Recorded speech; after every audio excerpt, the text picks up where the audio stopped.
Keterangan-keterangan dari Tuan Guru rasanya memang cukup menyenangkan dan cukup merasa diterima oleh hati nurani kami masing-masing.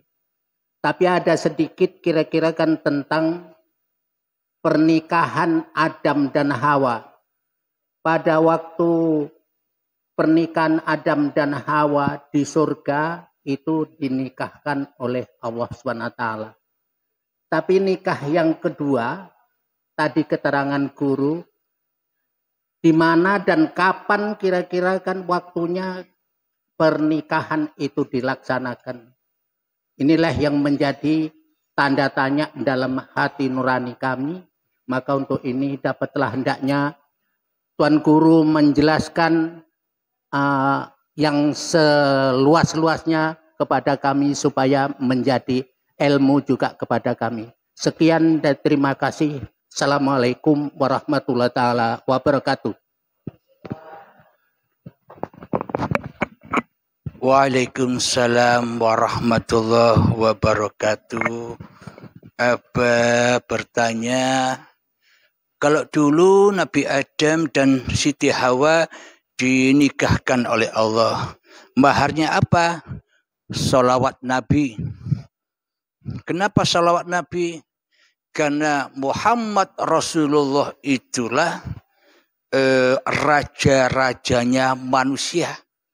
Bagi manusia yang sudah menjadi Rasulullah, ya sudah kembali ke rajanya. Ya diutus Allah, disuruh Allah, dirasuli Allah, menjadi khalifah Allah, tidak menjadi rasulnya hawa nafsu, tidak jadi utusan hawa nafsu, tidak jadi pesuruh hawa nafsu. Maka dari itu dilambangkan Muhammad Rasulullah, manusia yang sudah kembali kepada hakikat diri sejatinya yang tak ada. Yang ada hanya Allah. Itulah yang dimaksud pernikahan antara Adam dan Hawa. Apa? Ketika kita diciptakan Allah dari tanah. Ketika Adam diciptakan dari tanah sampai kita ini cukuplah kita aplikasi di dalam cerita secara syariatnya, kita aplikasikan secara hakikatnya. Kapan kita menikah dengan Sang Pencipta? Kapan kita bersatu dengan Sang Pencipta? Kapan kita bertauhid dengan Sang Pencipta? Kapan kita ahad dengan Sang Pencipta? Kita kawin, bahasa kasarnya begitu. Kita nikah, kita bersama-sama dengan Sang Pencipta, ahad, tauhid, esa. Kapan? Ketika kita belum ada. Ketika kita masih gaib. Ketika kita masih Adam yang wujud, yang hidup, yang nyata hanya Allah. Itulah yang dimaksud tadi. Pernikahan maknanya nyatu, esa, ahad. Itu maknanya pernikahan. Ini beda. Pernikahan secara syariat sama hakikat beda. Kalau syariat kan mandeng-mandeng raga, Pak. Kalau syariat mandeng-mandeng badan. Ya, tidak nyucuk, maksudnya tidak nyambung. Karena yang kita pertuhankan selama ini selain Allah. Yang kita wujudkan selama ini selain Allah. Yang kita Tuhan-Tuhankan di hati kita selama ini selain Allah. Tuhan kita selama ini banyak. Tanggungan cucian banyak Tuhannya. Tanggungan utang banyak Tuhannya. Banyak Tuhan di dalam hati kita. Tuhan kita bukan Allah selama ini. Apa yang tercover di dalam hati kita, semuanya itu Tuhan-Tuhan yang kita berhalakan selama ini. Kita salah Tuhan. Nah, kenapa salah Tuhan? Kita tersesat. Jadi hawanya tersesat, dipisahkan oleh Adam. Jadi pertemuannya nanti dipertemukan lagi. Dikawinkan lagi ketika manusianya baiat. Ketika manusianya sudah rela ridho kembali kepada hakikat sejati manusianya yang tak ada.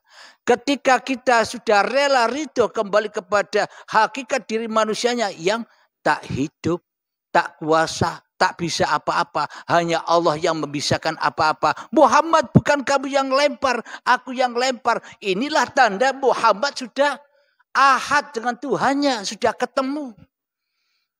Ketika kapan? Ketika saat ditunjuk jadi Rasulullah. Jadi tidak jadi rasulnya dirimu lagi. Tidak jadi rasulnya hawa nafsumu lagi. Tapi jadi Rasulullah. Hati yang selalu lillahi ta'ala. Itulah pernikahan secara hakikatnya. Manusianya kembali ke alamnya tiada. Allah kembali menjadi pencipta dan penguasa makhluknya. Itulah yang dinamakan pernikahan apa? Jadi bukan ala syariat lagi. Ya kan? Kalau kita ala syariat tidak nyambung di Al-Quran. Karena Al-Quran itu bahasa yang indah. Al-Quran itu bahasa kiasan yang maha indah. Yang hanya Allah yang tahu. Jadi jangan anggap saya yang tahu. Kalau tidak ada urip, apa bisa menerangkan ini? Ya hanya Allah yang tahu, ya kan? Bila Abdul Halimnya jadi raja di sini, ya tidak diberitahu oleh Allah. Karena Abdul Halimnya sudah lama rela ridho kembali kepada Allah. Bahwa Halim ini diadakan Allah, diwujudkan Allah, digerakkan Allah, dihidupkan Allah. Maka Allah selalu, Allamal insana ma lam ya'lam. Allah akan memberitahukan kepada manusia apa yang belum diketahuinya. Syaratnya apa? Jadi hamba Allah dulu. Jangan jadi musuhnya Allah. Kita selama ini kan jadi musuh Allah. Yang berpura-pura jadi hamba Allah. Tapi sejatinya jadi musuhnya Allah. Apa kira-kira paham apa? Jadi pernikahan itu maknanya jadi ketemunya kesadaran kita kepada Tuhan yang menciptakan diri kita, Pak. Itulah yang dinamakan pernikahan secara hakikatnya. Jadi tidak usah ngundang tamu, tidak usah buka terop, tidak usah uang apa. Cukup kita pasrah hati, babakan hati. Kenapa? Karena Allah tidak memandang wajah dan hartamu. Allah tidak memandang ilmu dan amalmu. Allah tidak memandang laku-lakumu. Allah tidak memandang nasab-nasabmu. Allah tidak memandang turunan-turunanmu. Baik kamu turunan Nabi pun tidak dipandang oleh Allah. Allah hanya memandang hatimu. Yang menjadi Tuhan, yang menjadi Raja di dalam singgasana hatimu itu siapa? Dirimu apa aku, kata Allah. Itu yang dipandang. Meskipun anaknya Nabi, tapi di dalam hatinya masih merasa mulia kemanusiaannya. Dia bukan hamba Allah. Terputus dari talinya Allah. Bukan keluarga itu. Bukan ahlilah. Jadi yang dimaksud ahlilah, yang dimaksud turunan Rasulullah itu yang hatinya persis seperti Rasulullah. Itulah turunan Rasulullah secara hati. Meskipun badannya turunan Rasulullah, apa bedanya dengan tanah ini? Sama. Saya dari tanah, Anda dari tanah, sama. Asalnya sama. Yang membedakan imannya. Iman di hatinya. Nah, jadi jangan cari mulia lagi di dunia ini. Kita disuruh sholat, disuruh ibadah. Hakikatnya tidak cari kebanggaan. Tapi di dalam sholat dan ibadah kita diajari mati. Diajari ketemu. Diajari kawin. Diajari nikah. Tapi kita tidak sadar selama ini. Jadi di dalam sholat dan ibadah kita, tahajud kita malah untuk kendaraan kita tambah bangga diri. Tambah sombong, tambah merasa mulia. Berarti kebalik kan tujuannya.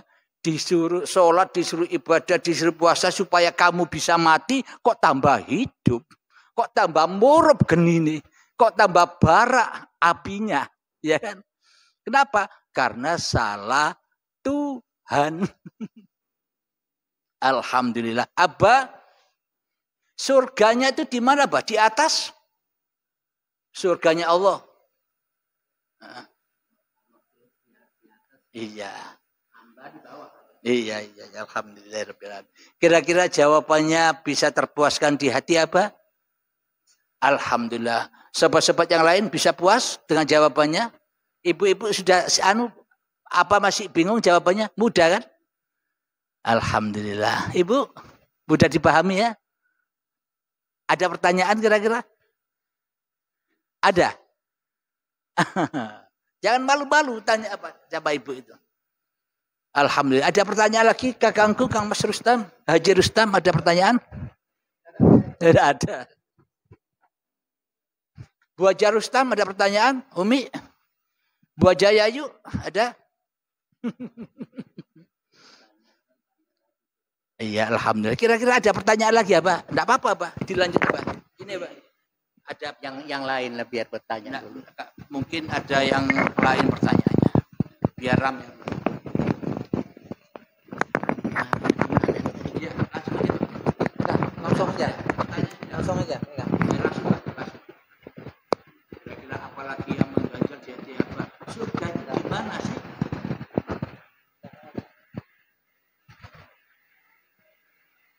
Selanjutnya pertanyaan yang kedua.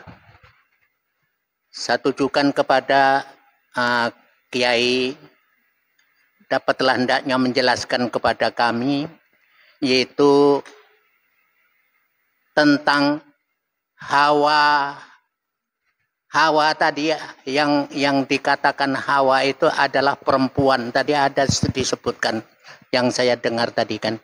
Jadi hendaknya diperjelas lagi kan kepada kami supaya mantap penerimaan kami. Sekian dan terima kasih. Alhamdulillahirabbil alamin. Waalaikumsalam warahmatullahi wabarakatuh. Kita ketahui bersama selama ini pasti kita menganggap setelah kita mendengarkan kisah-kisah dari Al-Quran pasti ada cerita laki, ada cerita perempuan. Adam itu laki, Hawa itu perempuan. Secara syariatnya. Kenapa? Karena kita yang jadi Tuhan, pokoknya ikut kita. Kita manusia, ya kayak ceritanya manusia. Berarti kitab Al-Quran itu dari Allah apa ceritanya manusia sih?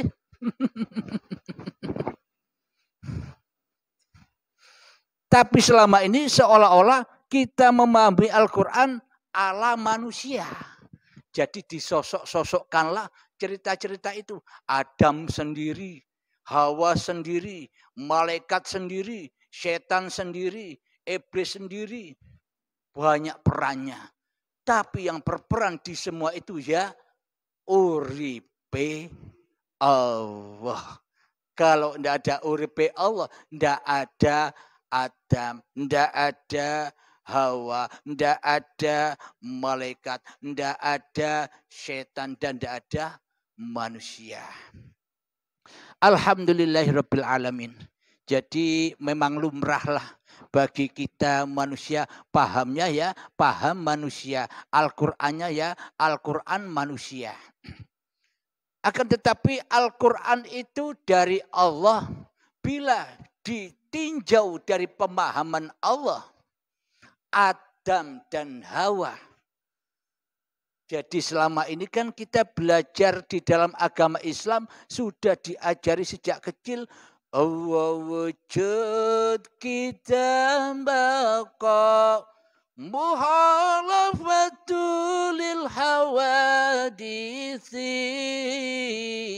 qiyamuhu binafsihi wadaniya kudrat irada ilmu hayat sama basar kalam qadiran aliman hayyan sami'an basiran mutakallima.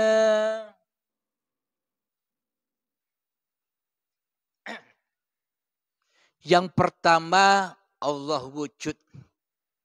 Wajib bagi Allah itu wujud. Iya kan? Sudah kita pelajari bersama.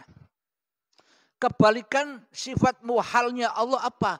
Adam. Adam artinya ya tidak wujud. Tidak ada.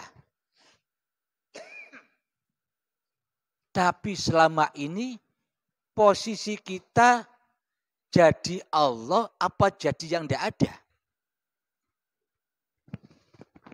Di dalam hati kita selama ini kan kita yang merasa wujud, kita yang merasa ada, kita yang merasa nyata. Berarti selama ini kita tidak sadar telah mengadamkan Tuhan. Telah mentiadakan Tuhan. Telah menggoibkan Tuhan. Tidak mentuhankan Tuhan yang menciptakan kita. Tapi kita jadi Tuhan sendiri-sendiri. Kenapa terpisah antara Adam dan Hawa? Karena sang Hawa memilih menjadi Tuhan daripada menjadi Adam. Akhirnya pisah, cerai.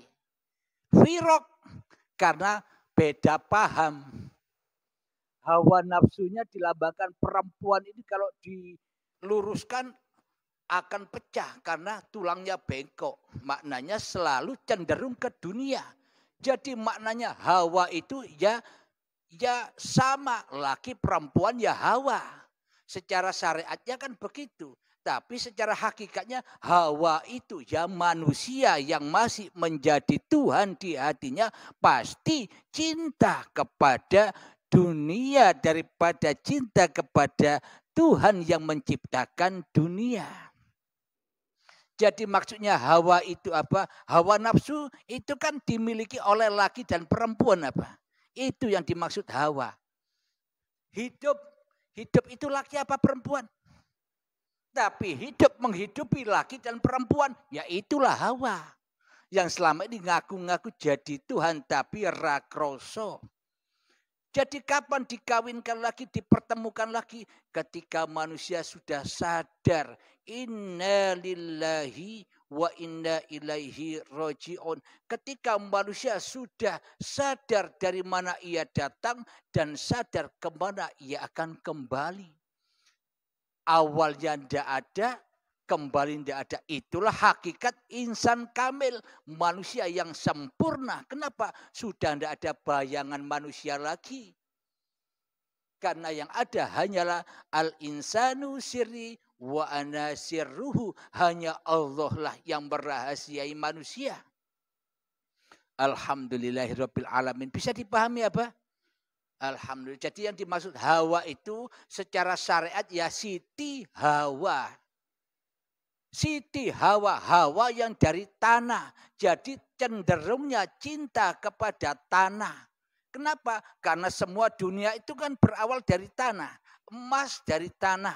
Intan permata dari tanah. Makanan dari tanah. Cintanya selalu ya ke itu. Soalnya sejenis. Makanya dikatakan Siti Hawa. Maka bila manusia sudah tak cinta kepada hawanya, tak cinta kepada dunia, maka manusia kembali ke hakikat diri manusianya. Apa? Enjoy saja, ngikuti apa yang diperankan Tuhannya. Sudah tidak jaga Tuhan lagi, tapi sudah dijaga Tuhan. Itulah surga. Ya Kang Mas, sudah tidak jaga Tuhan lagi. Allah kok dijaga. Gaya kita ini. Kita ini selama ini gaya tok. Jaga Allah, yang besar dijaga. Masa yang besar jaga, yang kecil jaga yang besar. Tidak mungkin kan. Kita yang dijaga Allah. Noleh begini tidak bisa kalau tidak ada Allah. Jalan ke depan tidak bisa kalau tidak ada Allah. Mundur tidak bisa kalau tidak ada Allah. Itulah kita yang dijaga Allah. Bukan kita yang jaga Allah dengan ibadah-ibadah kita. Maknanya ibadat dan sholat itu adalah ketika kita sadar bahwa kita tidak bisa apa-apa. Yomeluwai apa yang diperankan sudah. Itulah syariatnya Rasulullah. Jadi utusannya Allah. Bukan jadi utusan karepe dewe. Alhamdulillahirabbil alamin. Kira-kira bisa dipahami apa? Tuan Rustam, ada pertanyaan? Alhamdulillahirabbil alamin. Bila demikian kita tutup kembali. Rabbana atina fid dunya hasanah wa fil akhirati hasanah wa qina adzabannar. Sallallahu alaihi wasallam Muhammad wa ala alihi wasallam. Walhamdulillahirabbil alamin.